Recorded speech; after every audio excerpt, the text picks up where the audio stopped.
Miss Sally, guru pendampingku, melihatku mendapatkan bantuan dari guru matematika dengan segera menghampiri, mendorong guru, dan mengatakan padaku untuk menyelesaikannya sendiri. Itulah dia di hari baik. Di hari buruk, ia akan meninggalkanku dengan memar dan air mata.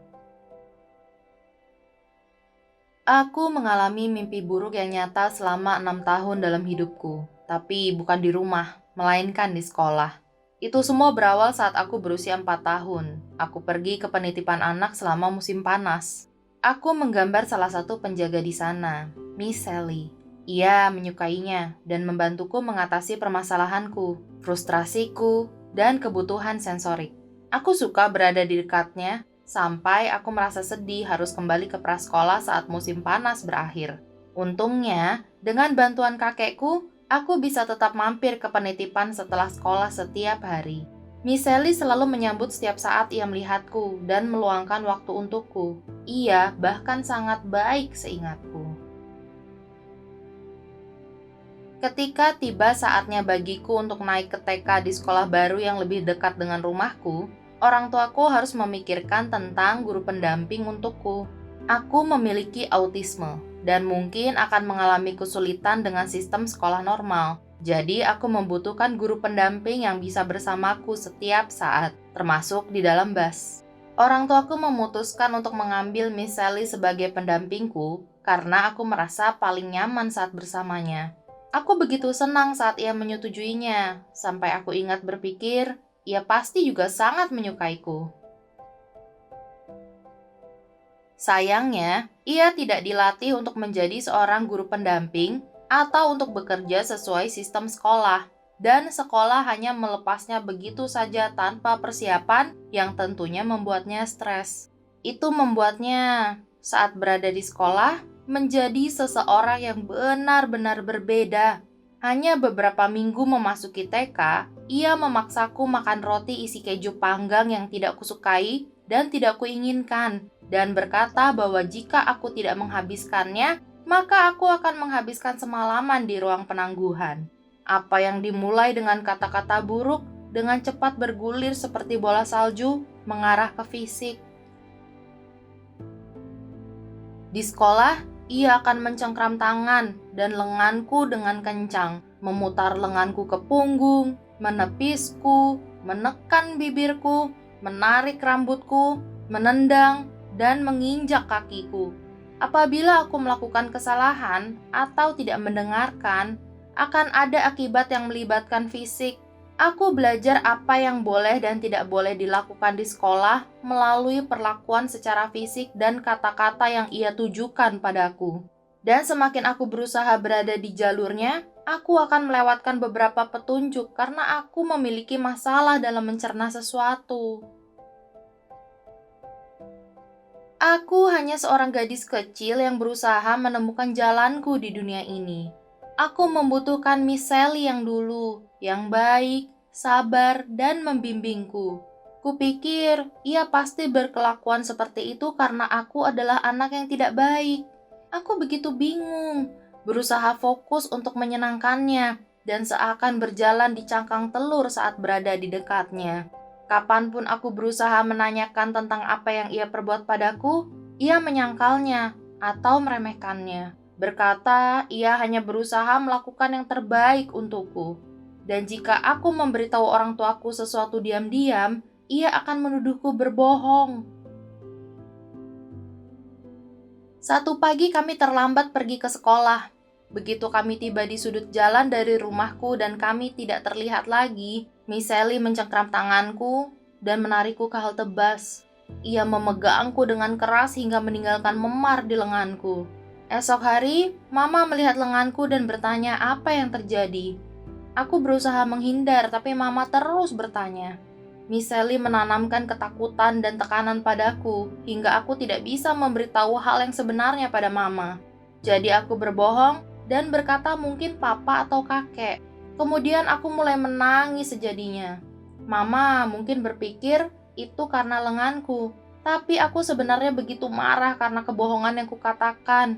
Aku begitu khawatir Mama akan menanyakan Miss Sally tentang hal ini dan khawatir akan reaksinya. Saat aku 6 tahun, Miss Sally menarikku ke karpet dengan bajuku, dan bibir atasku menghantam ujung karpet, dan seperti yang kalian duga, aku mendapatkan luka di dalam bibirku. Sekali lagi, aku tidak berani berkata apapun tentang apa yang terjadi, karena ia begitu manipulatif, bermuka dua, dan begitu tidak bisa diduga. Tidak seorang guru atau murid lain yang pernah melihat hal ini terjadi.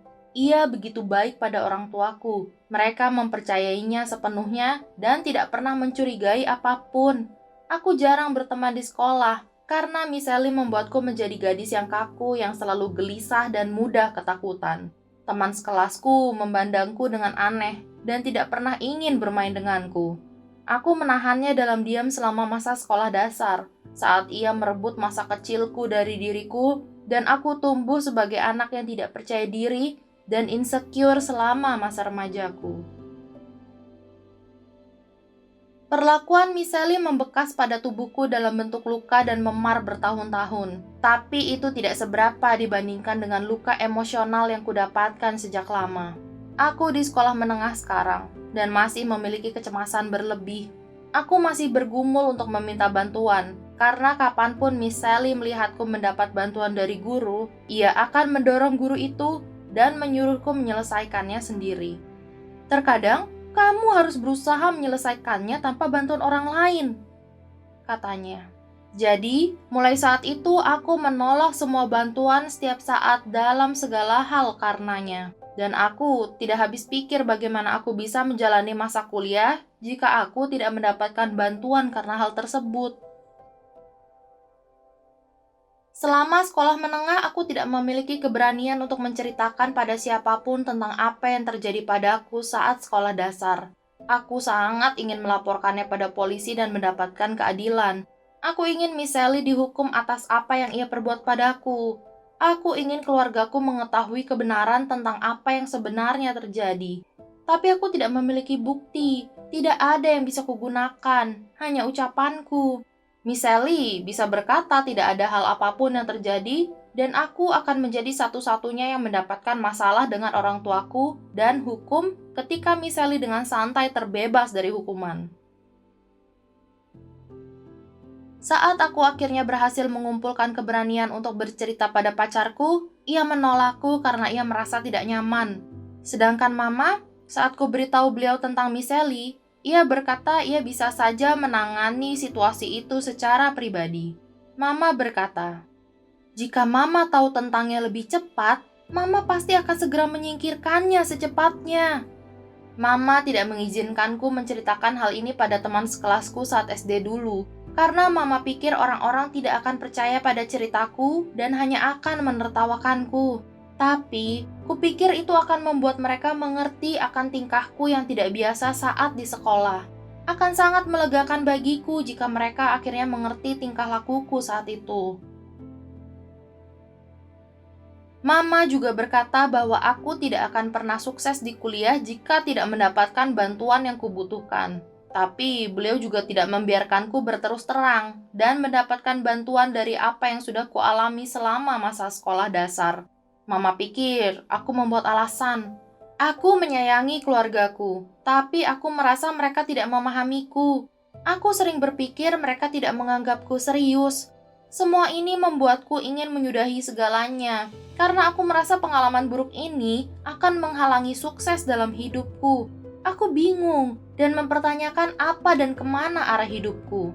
Kuharap satu hari nanti aku akan bisa sukses dalam hidup dan terbebas dari semua yang pernah terjadi padaku. Aku 18 tahun saat ini dan masih bertanya-tanya, apakah sebaiknya aku datang ke acara reuni kelas? Apakah mereka akan menertawakanku? Akankah mereka ingat tingkah lakuku yang aneh dan berusaha menghindariku setelah bertahun-tahun lamanya? Jika ada pelajaran yang bisa kudapat dari pengalaman ini, maka itu adalah tidak seorang pun berhak mengabaikan ceritamu seberapa aneh dan tidak masuk akalnya itu bagi mereka. Baru akhir tahun lalu aku mengumpulkan kepercayaan diri memberitahu ceritaku pada lebih banyak orang. Berbagi dan mendapatkan dukungan benar-benar menolongku menghapus beberapa luka itu. Aku akan melanjutkannya seperti ini, dan berharap semuanya hanya akan membaik mulai saat ini.